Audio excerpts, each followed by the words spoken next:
Olá, tudo bem? Meu nome é Luiz Fernando e sou acadêmico do segundo ano de odontologia. Hoje vamos falar sobre cialólitos, mais especificamente do uso da tomografia computadorizada para o diagnóstico e tratamento de cialólito submandibular. Relato de caso. Bom, primeiramente, vale lembrar o que são cialólitos. São estruturas calcificadas que se desenvolvem dentro do sistema de glândulas salivares. Na imagem abaixo, podemos observar um cialóide na região de assoalho de boca, o que corresponde à glândula submandibular. Observa-se uma massa calcificada de formato redondo e ovalado, o que no exame radiográfico vai se ver radiopaco e no tomográfico observa-se uma massa hiperdensa. Na imagem à direita, podemos observar o sistema de glândulas salivares do corpo humano, onde superiormente tem a parótida, seguido da sublingual e mais em região de ramo de mandíbula a submandibular. A etiologia do cialólito ainda é muito discutida na literatura. Pesquisadores afirmam que é devido à deposição de sais de cálcio ao redor do ninho de debris dentro da lusoducto. Entre esses debris incluem bactérias, células epiteliais, células escamadas que, juntamente com os sais de cálcio, acabam obstruindo a lusoducto, o que impede a passagem da saliva. Acredita-se que o cialólito seja 30% de todas as doenças das glândulas salivares que acometem o corpo humano. A incidência do cialólito ela é maior na glândula submandibular, cerca de 83%, seguido da parótida de 10% e da sublingual 7%. Também ocorre em glândulas salivares menores, porém uma porcentagem bastante diminuída. Ela acomete principalmente a submandibular devido ao seu trajeto tortuoso da glândula à cavidade bucal, denominado ducto de Wharton, que é um trajeto mais inclinado e também devido à presença de mucina, que garante que a saliva da glândula submandibular seja mais viscosa. O paciente apresenta sintomatologia dolorosa em 83% dos casos, especialmente durante as refeições, pois é durante a refeição que vai haver a estimulação da produção de saliva. Porém, como a luz do ducto está obstruído, a saliva não consegue passar e acaba se acumulando no local. A gravidade dos sintomas, ou seja, de dor, é variável, dependendo do grau da obstrução da glândula, da localização do cálculo onde ele está ao longo do ducto e também do tamanho do cálculo. Entre o diagnóstico, além da anamnese e do exame clínico e físico que são imprescindíveis, temos os exames complementares, como a cialografia, o exame radiográfico, a ultrassonografia, a cialendoscopia e a tomografia computadorizada, que é o que vamos dar ênfase hoje. A cialografia é um método quantitativo, ou seja, é medido a quantidade de saliva que é produzido durante determinado tempo com estímulo. Mas é um tratamento mais genérico, um método mais genérico, digamos, pois remédios podem causar xerostomia e tratamentos radio e quimioterápicos, ou seja, não é um diagnóstico preciso para os celólitos. O exame radiográfico, os mais conhecidos hoje e mais acessíveis, digamos, tem a técnica oclusal e a panorâmica, onde eles são mais baratos, porém na panorâmica não conseguimos observar as pequenas calcificações e às vezes ela podem estar sobreposta à região de ramo de mandíbula, o que acaba dificultando a visualização e a correto diagnóstico. A ultrassonografia e a cialendoscopia são técnicas novas, onde necessita de um técnico especializado para realizar o exame. Por exemplo, a ultrassonografia, durante a aquisição, o técnico já tem que olhar no exame e ver se foi correta feita a aquisição, pois se a aquisição for feita de maneira errada, irá dificultar no diagnóstico posteriormente. A cialendoscopia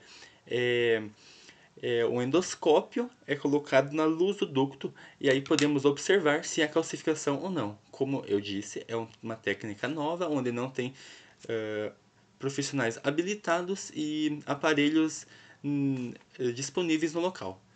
Por outro lado, a tomografia computadorizada ela é dividida em dois grupos, digamos, a Conebin e a Fambin.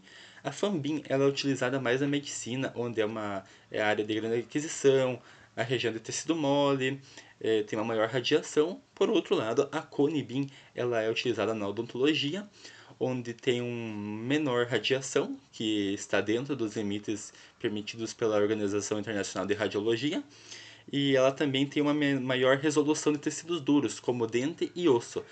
o que acaba proporcionando uma melhor visualização de pequenos cálculos cialólitos. Ela mostra os cálculos pequenos e semicalcificados.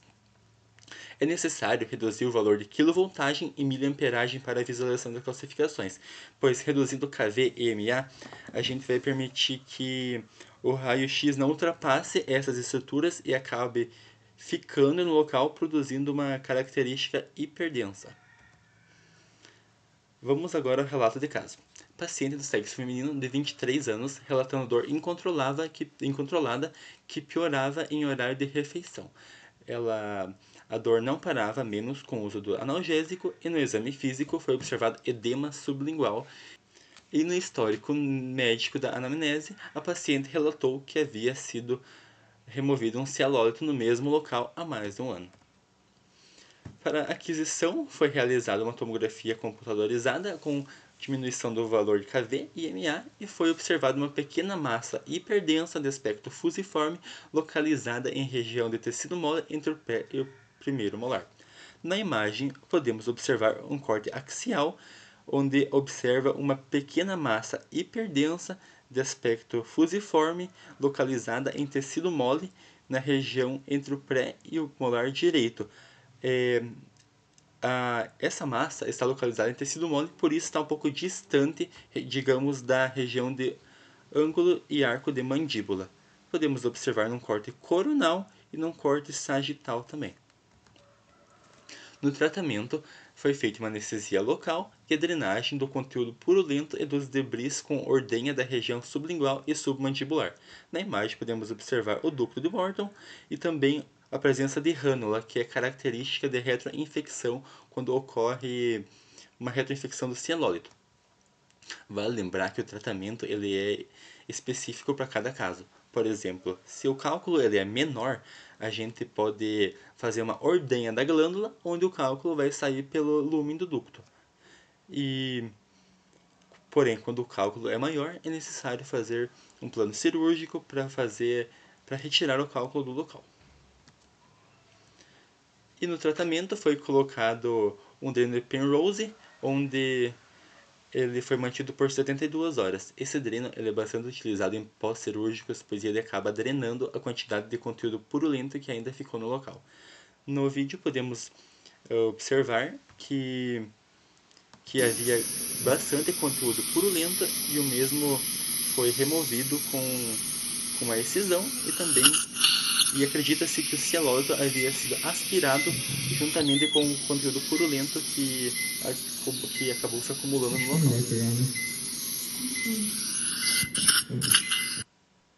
Vale lembrar que como que foi um caso de emergência, não se pôde fazer tantas fotos e tantos vídeos no momento da cirurgia.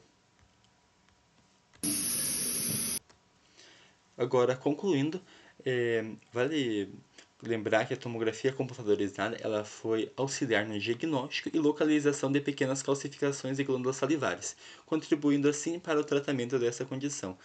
Ou seja, se, por exemplo, na panorâmica eu não ia conseguir observar uma estrutura tão pequena, pois às vezes não aparece ou a mesma pode estar sobreposta. Nisso a tomografia foi auxiliar.